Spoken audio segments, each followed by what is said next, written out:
Ladies and gentlemen of the Nightmares Podcast, how the fuck are y'all doing tonight? I'm your host, Zachary Smith, and I'm here with my buddy, Mark the Italian Job Conway, who's as red as a fucking tomato, as you can clearly see. Right now, I am here to torture him like he's in hell right now, because that's our topic today. What the worst type of hell is like. And right now, he is suffering beyond belief. Why? Because me and Victor are cool guys that we're wearing sunglasses indoors. Victor, how you doing, buddy? Jesus H. Hey, Brandon, how you doing? See, Brandon's also wearing glasses. They're just not meant for the sun. I'm doing okay.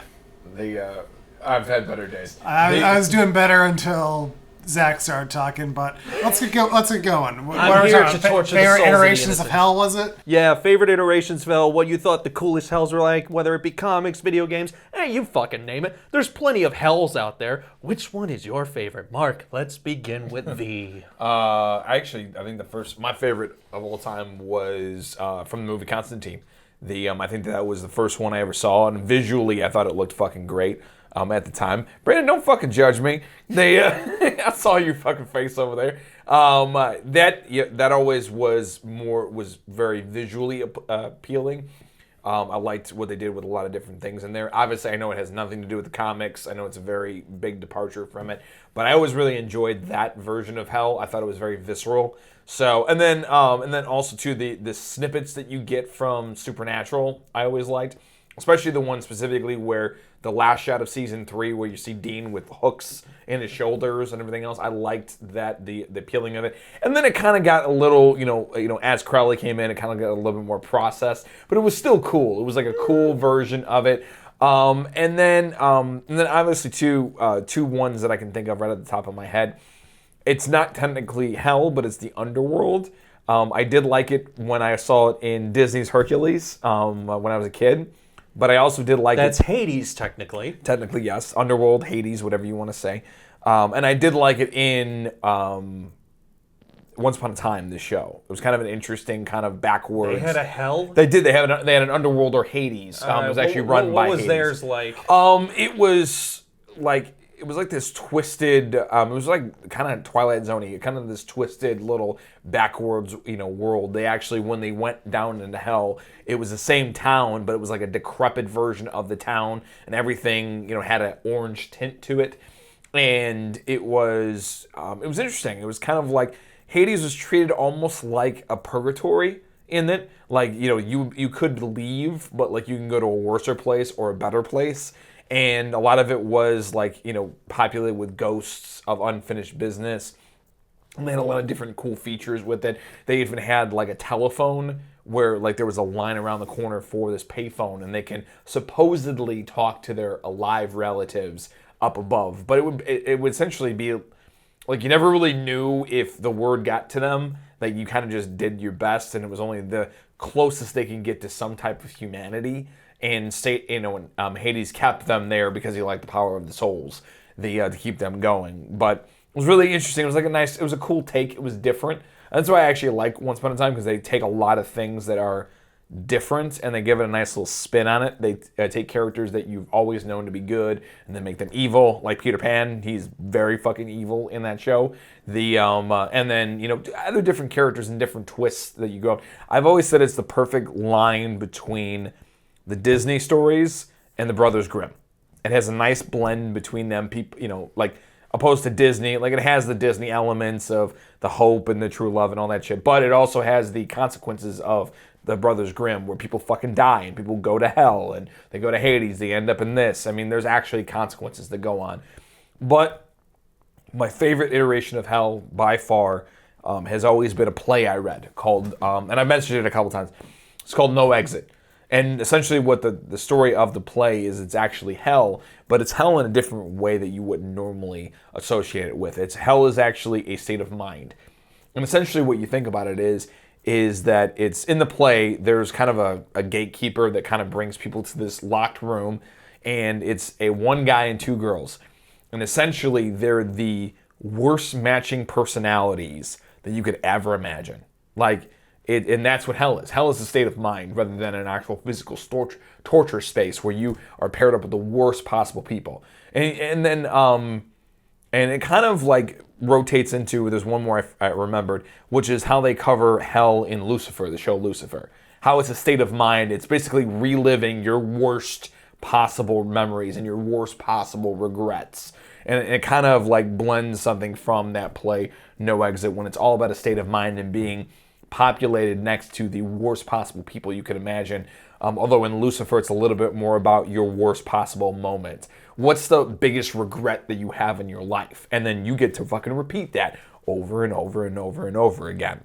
And it's kind of this, you're trapped by your own guilt, which, I mean, there's debates and, you could shoot plot holes through that. But the whole idea of it being a state of mind and reliving your most tortured memories kind of has, a half and half from Lucifer and then also from the play No Exit, which I really dug. So how did they actually portray reliving in hell in Lucifer and the play? Like, how did they actually portray that? Okay, so perfect example. Because that might be a very good transition into my pick. Okay. I feel like I know where this is going. Oh, totally. Yeah. Okay, so perfect example. In the show Lucifer, there's a kind of a recurring character. He's kind of a funny character. He's a thief and a bank robber. And he kind of runs into Lucifer at a couple different junctions. And then he ends up getting killed. And then he ends up in hell. And he ends up reliving his death over and over and over again. But eventually you kind of evolve past that, if you get past that, and you kind of go to the root of your regret in life. So he literally you find out he has a sister that he loves dearly, but he's a guy who always fucks up. He always is involved in crime, and he always feels this. And it all leads to this one moment where he, in his past, where he literally is going to go visit his sister and his newborn niece, but he doesn't have the courage to walk into the party. He literally pulls up in his car and he watches from the window, and he never has the courage to actually think that he can be involved in a family and have good relationships because he thinks he's a scumbag. And it's like his biggest regret, and he literally is trapped inside of his car watching this party go on in the windows, and it's something that he was never able to get closure with his family. And it's this horrible regret, about how essentially he was a coward and didn't go and talk to his family and try to be happy. And he really relives that over and over and over again. And he gets to the root of what all of his guilt is manifested from. And it can be very, very powerful. And for a guy who's kind of like a comedic relief character, they really gave it some depth and they really gave it some explanation about what hell is really through the lens of him. And by that notion, heaven's the exact opposite. You're reliving your best moments. Lucifer kind of takes the concept from No Exit and kind of just really goes a little bit further with it. So that's the general gist of how hell works in that scape. And there's a couple other renditions, a couple other fun things, but that's the clearest example of it. So Zach actually just came up with this topic only a couple days ago, so I haven't really had much time to really do as in-depth research as I usually do. But just going off of first instincts, the first iteration of hell in a work of fiction that comes to my mind is Little Nicky. That's of course more comedy than horror. That's a good one. That's a great one. But seeing Hitler get a pineapple up the ass is just fantastic. Which this is not going to be the last time that we mention Hitler today either. Oh Jesus! Can't mention hell without Hitler. Nah, I can't believe I'm still so famous. But the first iteration of hell in a work of fiction that always comes to my mind is in the TV adaptation of Preacher. And hell in the TV version of Preacher is very much like Mark said, a person relives their worst memory over and over.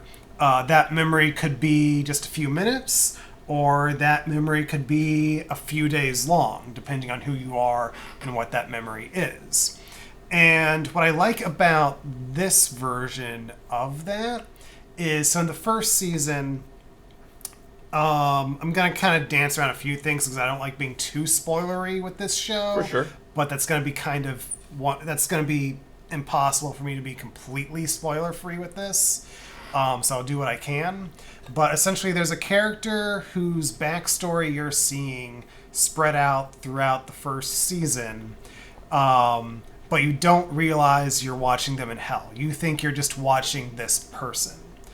And then that subplot kind of reaches ahead in like the second to last episode of the season, and then it just restarts. And you get sort of like that story told over and over and again, like all in this montage. And it's a really well edited montage. And it goes to the point where you're just like, what is going on?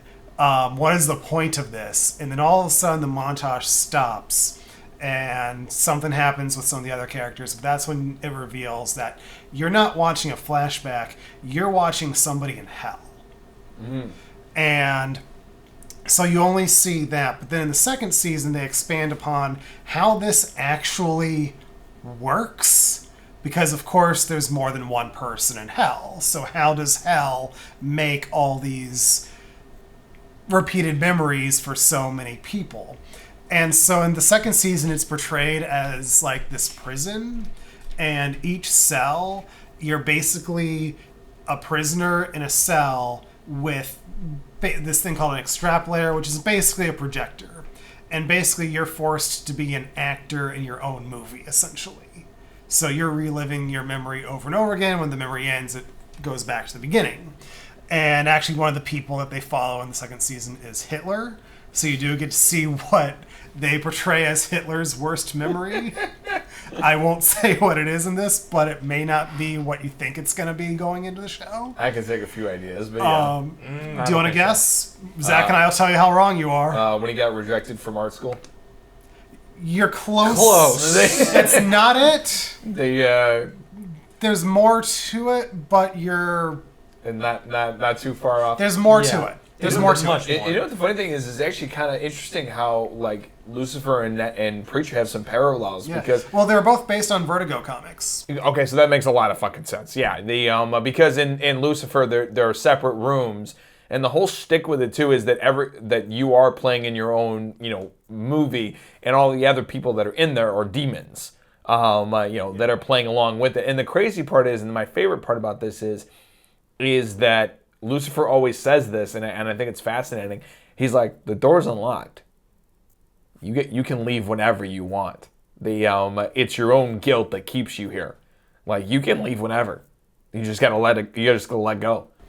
Yeah, and Preacher, if you want to escape, you gotta find the back. You gotta have Hitler help you find the back door and break out all like 70s prison movie style. Okay, it's a little bit more elaborate. It's a little more ridiculous. Yeah. Okay, fair enough. And yeah, they don't have day players in your version of hell. However, they do have day player demons in Purgatory, which in the season 3 premiere, there's a character who died at the end of season 2, and they're in Purgatory in the first episode of season 3 because they're trying to bring that person back in the premiere.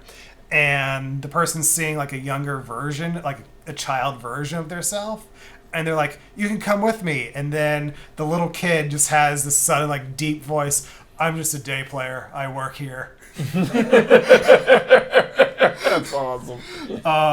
And then also in season 3 you do get to see Satan himself in his office at like the bottom level of hell, which I thought Satan looked really cool in the show of Preacher. Yes, Victor. Now, because you mentioned about day players and demons saying, "Oh, I just work here." One of my favorite iterations of hell is Your Pretty Face is Going to Hell. Have you ever seen it from Adult Swim? I've seen parts of it. I think somebody I know was in an episode, but I'm not like I saw her name on the IMDb credits once, but it's somebody that I don't really have contact with, so I never was really able to ask if that was actually her. Victor, do the demons look like cliche red demons and everything like that? It's kind of like an Office-style setup in a way. Yes. Yeah, I know what you're talking about. Yeah, I totally forgot about that.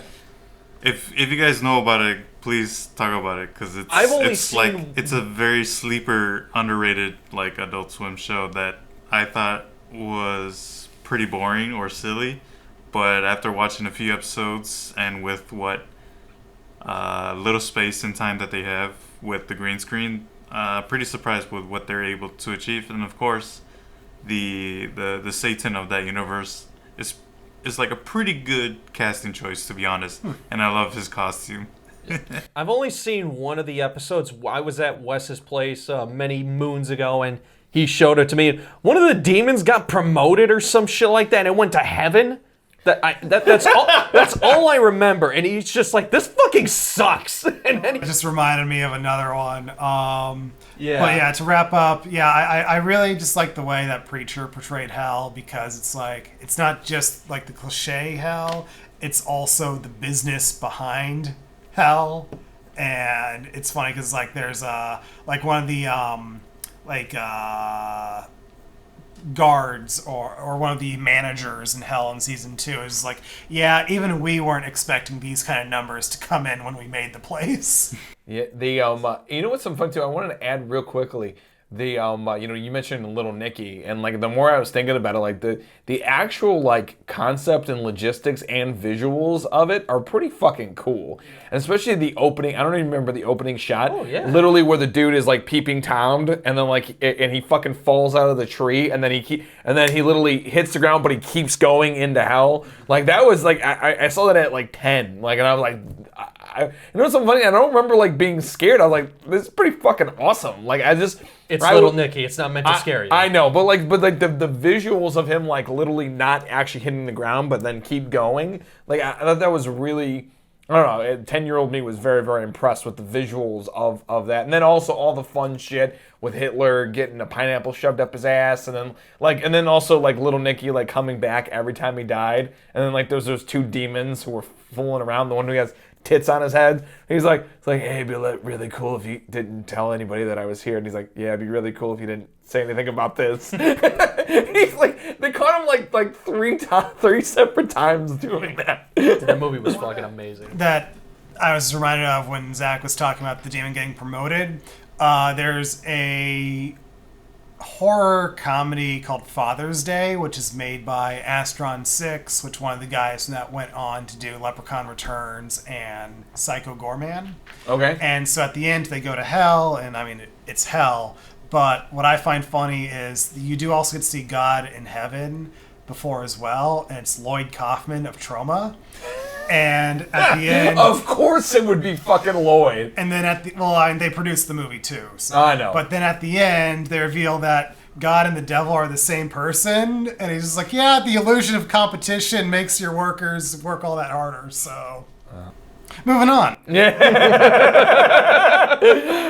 Woof, Zach. All right. I feel video games coming on. Oh yeah, that's because that's where most of these come into play. So, my first pick is hell depicted in the game Agony. So, I don't know if anybody's ever played or heard of this game, but this game came out, I'd say somewhere around maybe 4 or 5 years ago at this point. And one of the biggest appealing factors of it was like the first survival horror game where you're actually like a lost soul in hell and you're trying to escape. But another drawing appeal of it was very just uncensored, very sexualized, very grotesque, very disturbing. Like, you got to do some weird, really creepy, fucked up shit in this game. And when it initially released, people were pissed off because it was a censored version because they decided to release like consoles. But about a month later, they released the uncensored version. So you have demons that are shaped like goat things with vagina heads and shit like that. There's like, it's a whole bunch of weird sexualized shit, but it's also just very dark, depressing, grotesque, and just vile, dirty. Like there's shit everywhere. And it like, I like that because it's just so like, holy shit, what the fuck is this? It doesn't look like a fun, well, maybe it could be a fun place to be if you're one of the demons running around, but for the normal person, it's just like, not pleasant. No, it's very torturous, and I never finished the game because, well, the problem is the game was boring as fuck. Like, there's a lot of good visuals, but I get maybe 2 or 3 hours into it, and I'm just like, I just don't fucking care. But yeah, like, you know, the starting material looked great, but the game itself was just kind of lackluster and disappointing. They're releasing a sequel called Succubus, and you actually play as one of the demons, and you got to fight your way through. That looks interesting. I'm hoping that game is a lot more fun or entertaining, but even though I didn't think Agony was as great as I was hoping it would be, it still was a very visually just like wow type game. Like, there's a lot of cool, dark, gritty, amazing, vile, disgusting shit. Like, you kill babies for crying out loud. Yeah, and sounds about do right. other weird shit. So, yeah. My second pick, another video game, Dante's Inferno. Yeah, I knew that was Yeah, coming. the Seven Circles of Hell, was it? No. Yeah. Yeah. Yeah. Yeah, Is it 9? Was it 9? I don't know. Yeah, Yeah, no, you're this- right. He's this- right. 9 is that- Circles of Hell. All right, 9 cool. Circles of Hell. Yeah. So you've got what was the first one? Purgatory. I think it was. Yeah, sure. Sure. Okay. No, nobody knows. All right, but yeah, you have these each unique, different types of like hells for each individual person, like based on your level of sin. And And a lot of them were based on the 7 deadly sins. Yeah. You know, obviously the lowest form of hell being the coldest. yeah, And treachery. everything. Yeah. It's just a freezing tundra where Satan lies, and Yep. it's just fucking.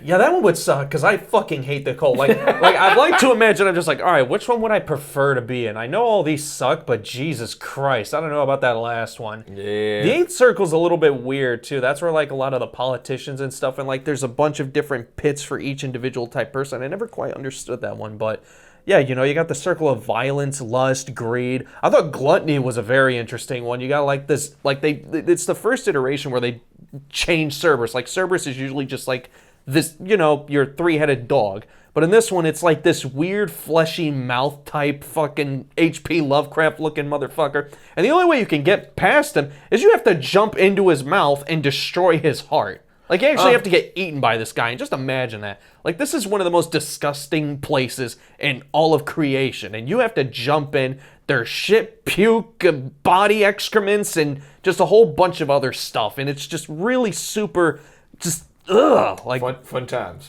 yeah. There's heresy, which is probably the coolest one in my opinion. That's where all like the fucking heretics are. You have people hanging on upside down crosses being burning alive.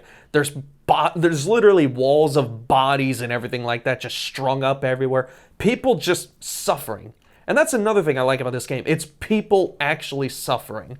You know, I think the idea that's been tossed around recently where hell is like, it's whatever's in your mind and stuff like that, yeah, that's a bad thing to live through, but that's nothing compared to the shit these motherfuckers have been going through. Like, Is that why you liked that one Simpsons Treehouse of Horror in Hell? yeah, that should look fun. L High School. Yeah, you actually learn like torturing 101. I'd love to participate in that. I get to learn how to just be like a demon or something. Yeah, you think I'm not gonna choose that? What are you kidding me? I never had the hots for a teacher. We can make that happen down here. That's the best line. It really is. God, that shit, Oh, my high school fucking sucked. Oh god, that fucking episode's so funny. But yeah, the 9 Circles of Hell, beautiful, brilliantly done. I love Dante's Inferno, great game, fully recommend it. The next one is the Hell and Hellraiser. Specifically, you know, part 2 and everything. I thought that was a very interesting one. And another, like one of the things I like about the Hellraiser movies that I feel not many movies really get this is they really have a good way of making you feel the pain that others are feeling. Like the way they do like the hooks and the chains and stuff. Like that actually makes you feel something. And that's something that Clive Barker does. He's really good at evoking emotions. Well, Clive Barker's very visceral, to say the least. Which is beautiful. I've watched, you know, so many slasher movies. I've seen people die billions of fucking ways, countless times over. Nobody could kill anybody quite like Clive kid. He does a good job at it. It's just like, Jesus, that's fucking rough. Yeah, so, I mean, there's that. And there was also this story I listened to, I don't know, a few years ago, where hell was portrayed in a very interesting way. So when you arrive in hell, you essentially get a choice, and you check whatever the fuck you want on, like, this piece of paper. Do you want to torture people, or do you want to be tortured? Clearly, it's just like, I want to torture people. So if you choose that path, you start off, you know, the way you are, and as you torture people, you kind of go deeper into hell. And as you go deeper into hell, you become more demonic. Like you start to shift and change the more people you torture.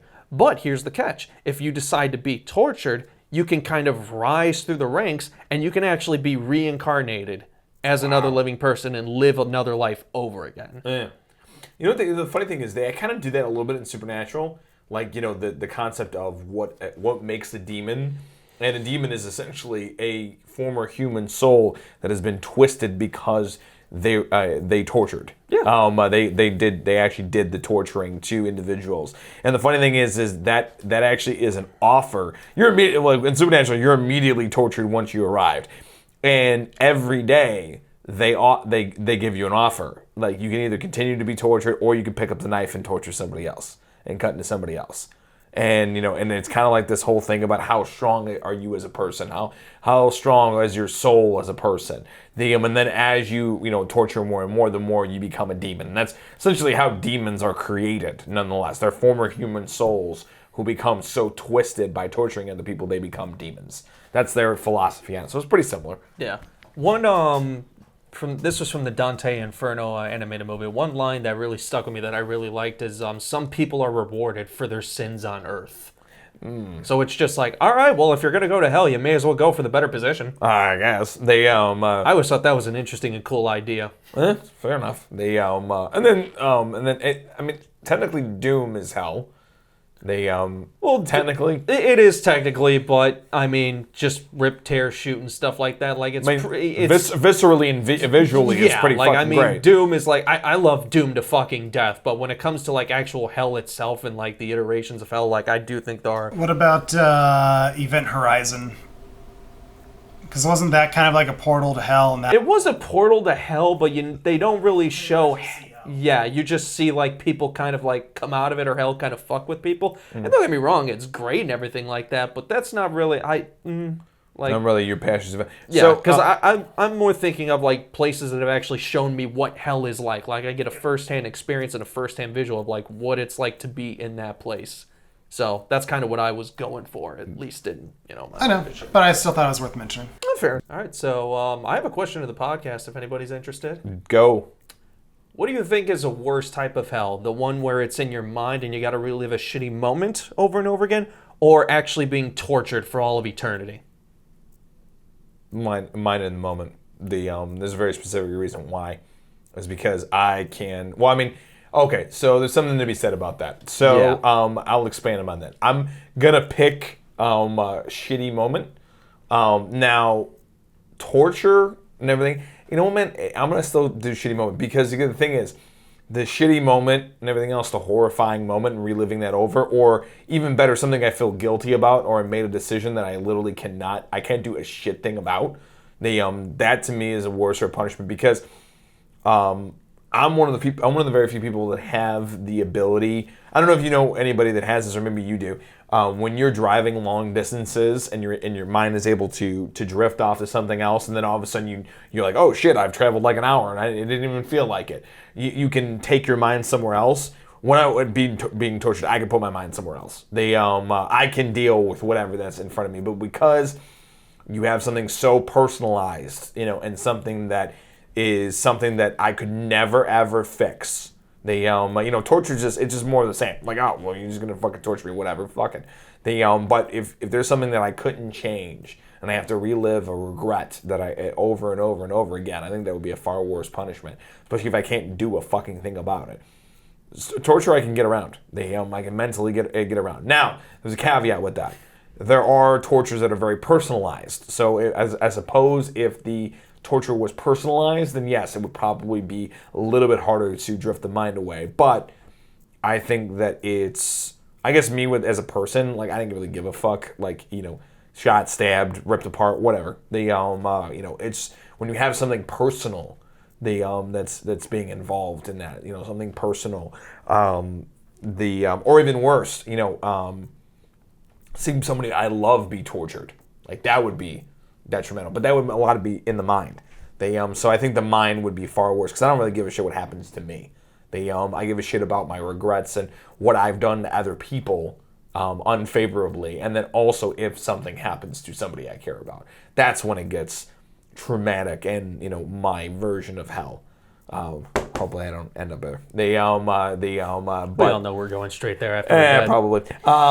But that being said, that is, far more detrimental to me than anything. Because again, torture me, I don't give a fuck. But torture somebody I love, or give me a visual about how, and torture me mentally about how I hurt somebody I care about, then yeah, that's pretty fucked up. Brandon, Victor?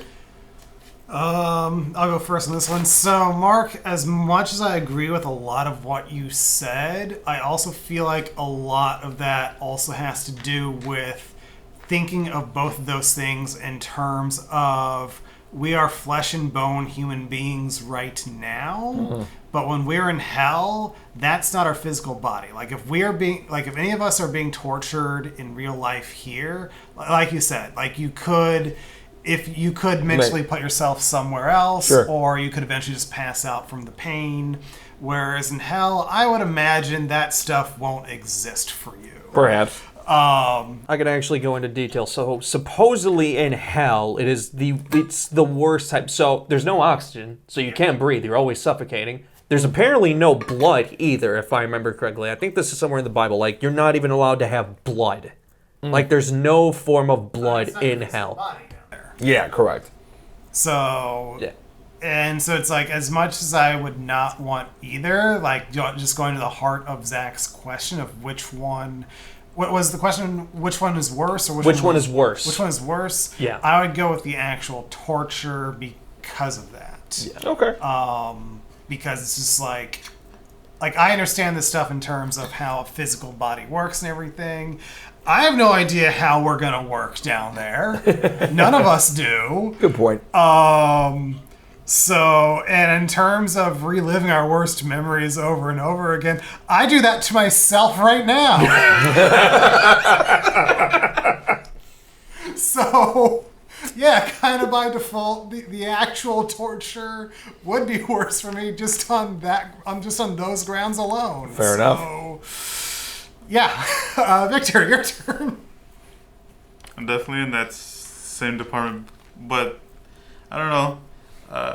Kind of leaning more towards the Hellraiser kind of philosophy, where if you're just physically tortured all the time, you're going to misconstrue that as pleasure, right? Zach, isn't that? So some people yes, some people no. Like that's the thing. When it comes to Hellraiser, it very much depends on the person. Like some people do become Cenobites. Look at what's his name? Frank. He didn't become a Cenobite in part 2. He was still down there being tortured, and he clearly didn't like being down there because he was very eager to escape. So some people, in their words specifically, angels to some, demons to others. The Doctor became a Cenobite almost instantly. Frank didn't. That was part 2. So the Doctor was the one who's had the fucking tube thing on his head. He was floating around. He was he's the one who actually killed all the other Cenobites. And then Frank was the guy in the first one who rose from the dead. So, but yeah, I mean, it really depends on the person. Which is worse to you? The torture. Okay. I could mentally tune out of a lot of shit, and I have that I don't give a fuck mentality, and I can easily apply that to almost anything for the most part, especially given enough time. So, yeah, and then there's also hell is not here. And hell is literally meant to be the worst possible situation ever when they're under the worst circumstances. And just based off the little knowledge I know of what our hell is technically supposed to be like, yeah, that doesn't sound fun. No. Yeah. So that kind of goes into what I said. Just I'm not thinking about this at, like I said, we all know our physical bodies. It's not our physical bodies down there. Another thing I want to point out, and this is something I thought, all right. So, escaping from hell, I imagine, would be an even bigger pain in the ass. But this is something I thought of. You've ever seen those caver videos of people climbing into those really claustrophobic spaces and shit like that? Those tiny... Yeah, I imagine that's what it's like getting out of hell, only fucking worse. And that's something that I just know. Just know. I will do a lot of things in my life. I will never go into one of those fucking caves. Fuck that shit. And you know what? And by the way, that's a mental thing too, and that would be your personalized hell. Would be going through one of those things, because that's something physically bothers you. So it's probably a combination of both, mental and physical, because it's going to be customized to whatever. As I've always subscribed to the no exit theory, which is that, yeah, in that play, yeah, hell is a state of mind, but more importantly, it's also customizable. It's very personalized towards you. It's kind of like how they treat death in fucking Beetlejuice. Like, when she says, that is how death looks for him, and that is how death looks for her. And then, no exit's like, well, that's how hell looks for you, and that's how hell looks for you. So it's all very, very personalized. So that would probably be your version. Theoretically. And then watch us actually get down there, and it's just one long waiting room that never ends. Okay, Crowley. That's it's literally Crowley turned hell into the DMV. He really did. Like the DMV of the 90s, though. Ooh. And if we're gonna go by Reaper, DMVs are portals to hell in a way. God, that show was so anywhere underrated. that feels like it's hell on earth probably is. Yeah. Fair enough. God, I love that show. It's a shame it ended when it did. Any final thoughts from any of us? Squirrels. Hell's bad. I hope you don't end up there. Thank you so much for checking out this episode of the Nightmares Podcast. Hey, if you are watching this on YouTube, if you could be so awesome to stab that like button, smash that subscribe, and click that little dingy bell to be notified every time we drop amazing content right here on MHN. And hey, if you've already smashed the subscribe button, go ahead and smash that share button. That'd be awesome too. Brandon, where can they find us on social media? You can find us on all of our social media at Midwest Horror Network on Facebook, Instagram, YouTube, and Slasher. He took off his glasses. Thank you so much for checking out this episode of the Nightmares Podcast, and we'll see you next time. Bye, guys.